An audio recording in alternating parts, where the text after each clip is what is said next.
ಕೇಂದ್ರ ಗೃಹ ಸಚಿವ ಅಮಿತ್ ಶಾ ಹೇಳಿಕೆ ಖಂಡಿಸಿ ಪ್ರತಿಭಟನೆ. ಹುಬ್ಬಳ್ಳಿಯ ಅಂಬೇಡ್ಕರ್ ವೃತ್ತದಲ್ಲಿ ಅಮಿತ್ ಶಾ ವಿರುದ್ಧ ಆಕ್ರೋಶ. ಹಲವು ಸಂಘಟನೆಗಳಿಂದ ಕೇಂದ್ರ ಗೃಹ ಸಚಿವರ ವಿರುದ್ಧ ಕಿಡಿ. ಸಮತಾ ಸೇನಾ ಕರ್ನಾಟಕ, ಸಮಗಾರ ಹರಳಯ್ಯ ಸಮಾಜ ಸೇರಿ ವಿವಿಧ ದಲಿತ ಸಂಘ ಸಂಸ್ಥೆಗಳಿಂದ ಪ್ರತಿಭಟನೆ. ಸಂಸತ್ ಅಧಿವೇಶನದಲ್ಲಿ ಅಮಿತ್ ಶಾ ಹೇಳಿಕೆಗೆ ಭಾರಿ ಆಕ್ರೋಶ. ಅಂಬೇಡ್ಕರ್ ಹೆಸರನ್ನ ಹೇಳಿದಷ್ಟು ಸಾರಿ ದೇವರ ಹೆಸರನ್ನ ಹೇಳಿದ್ರೆ 7 ಜನ್ಮಕ್ಕೆ ಸ್ವರ್ಗ ಸಿಗ್ತಾಯಿತ್ತು ಎಂಬ ಹೇಳಿಕೆಗೆ ಖಂಡನೆ. ಅಮಿತ್ ಶಾ ಹೇಳಿಕೆಗೆ ದೇಶಾದ್ಯಂತ ಭಾರಿ ವಿರೋಧ.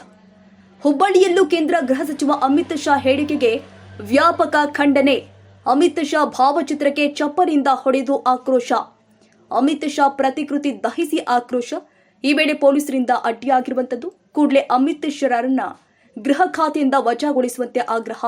ಜಿಲ್ಲಾಧಿಕಾರಿಗಳ ಮೂಲಕ ರಾಷ್ಟ್ರಪತಿಗಳಿಗೆ ಸಂಘಟನೆಗಳಿಂದ ಮನವಿ. Maruti Lamani, SK news.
ಕಳೆದ ಸುಮಾರು 11 ವರ್ಷದೊಳಗೆ ಬಹಳಷ್ಟು ಜನ, ಅನಂತಕುಮಾರ್ ಹೆಗಡೆ ಆಗಿರ್ಬೋದು, ಮೊನ್ನೆ ಪೇಜಾವರ ಮಠದ ಸ್ವಾಮಿಗಳಾಗಿರ್ಬೋದು, ಹೀಗೆ ಬಹಳಷ್ಟು ಜನ, ಒಮ್ಮೊಮ್ಮೆ ಮತ್ತೊಬ್ಬರು, ಒಮ್ಮೊಮ್ಮೆ ಶಾಸಕರು, ಒಮ್ಮೊಮ್ಮೆ ಸಂಸದರು, ಹೀಗೆ ಸಾಕಷ್ಟು ಜನ ಏನು ಮಾಡ್ತಾಯಿದ್ರು ಅಂತಂದರೆ, ಸಂವಿಧಾನ ಬದಲಾವಣೆ ಮಾಡೋಕ್ಕೆ ಬಂದೀವಿ, ನಮ್ಮನ್ನು ಗೌರವಿಸೋ ಸಂವಿಧಾನ ಬೇಕು, ಹಿಂಗೇನೇನೋ ಹೇಳ್ತಿದ್ರು.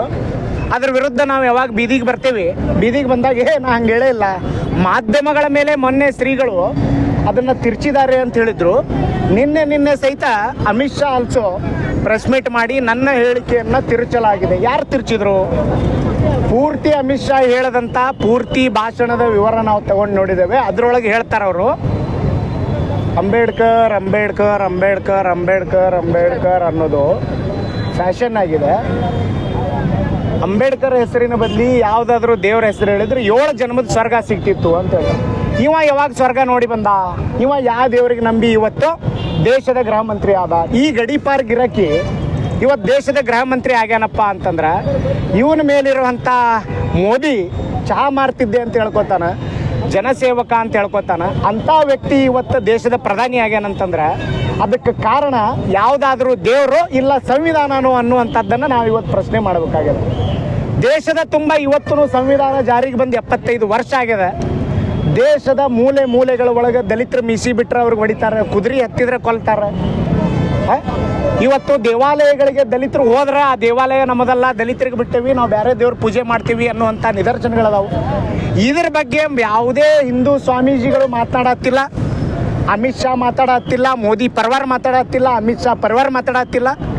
ಇವನು ಬಂದು ಹೇಳ್ತಾನೆ ನಿನ್ನೆ ಸಂಸತ್ನೊಳಗೆ ಓಪನ್ ಆಗಿ, ಎಲ್ಲಿ ಮಾತಾಡತ್ತೀನಿ ಅನ್ನುವಂಥ ಪ್ರಜ್ಞೆ ಇಲ್ಲ ಅವನಿಗೆ. ಅವನು ಏನು ಹೇಳ್ತಾನೆ, ಅಂಬೇಡ್ಕರ್ ಹೆಸರು ಅನ್ನಕ್ಕೆ ಹೋಗ್ಬೇಡ್ರಪ್ಪ, ನೀವು ಯಾವ್ದಾರ ದೇವ್ರಿಗೆ ಪೂಜೆ ಮಾಡಿದರೆ ನಿಮ್ಗೆ ಸ್ವರ್ಗ ಸಿಗ್ತೈತಿ ಅನ್ನೋ ಟೈಪ್ನು ಒಂದು ಕಡೆ ಹೇಳ್ತಾನೆ. ಅಂಬೇಡ್ಕರ್ ಹೆಸರು ಹೇಳಿದ್ರೆ ಯಾರು ಅಂಬೇಡ್ಕರ್ ಅನ್ನತ್ತೀರಿ, ನೀವೆಲ್ಲ ನರಕದಾಗದಿರಿ ಅನ್ನುವಂಥ ತೋರ್ಸಾತಾನವ. ಹಂಗಂದ್ರೆ ಇಡೀ ದೇಶ ನರಕದಾಗಿಟ್ಟವ್ರು ಯಾರು? ಮೋದಿ ಮತ್ತು ಅಮಿತ್ ಶಾ ಅಂತಂದು ಹೇಳಿ ಈ ಸಂದರ್ಭದೊಳಗೆ ಹೇಳಬೇಕಾಗ್ತದೆ. ಅದಕ್ಕೆ ಈ ಸಂದರ್ಭದಲ್ಲಿ ನಾವು ಒತ್ತಾಯ ಮಾಡ್ತಾ ಇದ್ದೇವೆ ಮಾನ್ಯ ಗಣ್ಯ ರಾಷ್ಟ್ರಪತಿಗಳಿಗೆ. ಅಮಿತ್ ಶಾಗೆ ರಾಜೀನಾಮೆ ನಿನ್ನೆ ಯಾರೋ ವಿರೋಧ ಪಕ್ಷದವ್ರು ಕೇಳಿದರು.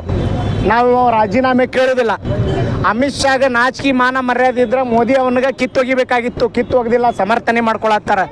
ಈ ಸಮರ್ಥನೆಯನ್ನು ಇಡೀ ದೇಶದೊಳಗಿರುವಂಥ ನಾವು ದಲಿತ ಸಮಾಜದವರು ಸಹಿಸೋದಿಲ್ಲ. ನಾವು ನೇರವಾಗಿ ದ್ರೌಪದಿ ಮುರ್ಮು ಅವರಿಗೆ ಆಗ್ರಹ ಮಾಡ್ತಾ ಇದ್ದೇವೆ. ಇವತ್ತಿನ ಈ ಸಾಂಕೇತಿಕ ಹೋರಾಟದ ಮೂಲಕ ಅಮಿತ್ ಶಾನನ್ನು ವಜಾ ಮಾಡಬೇಕು ಅನ್ನುವಂಥ ಆಗ್ರಹವನ್ನು ಮಾಡಿ ಇವತ್ತು ಸಾಂಕೇತಿಕ ಹೋರಾಟವನ್ನು ಮಾಡ್ತಾ ಇದ್ದೇವೆ. ಈ ಹೋರಾಟವನ್ನು ಇವತ್ತಿನಿಂದ ನಾವು ಆರಂಭ ಮಾಡಿದ್ದೇವೆ. ಅಮಿತ್ ಶಾ ಹೋದಲ್ಲೆಲ್ಲ ಇದಕ್ಕೆ ತಕ್ಕ ಉತ್ತರವನ್ನು ಕೊಡೋ ಕೆಲಸ ಮಾಡ್ತೇವೆ. ಅವನು ತಾನೇ ಖುದ್ದಾಗಿ ರಾಜೀನಾಮೆ ಕೊಟ್ಟರೆ ಸರಿ, ಇಲ್ಲ ದೇಶದ ಗಣರಾಷ್ಟ್ರಪತಿಗಳು ನನ್ನ ವಜಾ ಮಾಡಬೇಕು ಅನ್ನುವಂಥ ಆಗ್ರಹ ಮಾಡಿ ಅದು ನಿರಂತರಗೊಳ್ಳುವವರೆಗೂ ಅದನ್ನು ಪೂರ್ತಿ ಆಗೋವರೆಗೂ ಹೋರಾಟ ಮಾಡ್ತೀವಿ ಅನ್ನೋದು.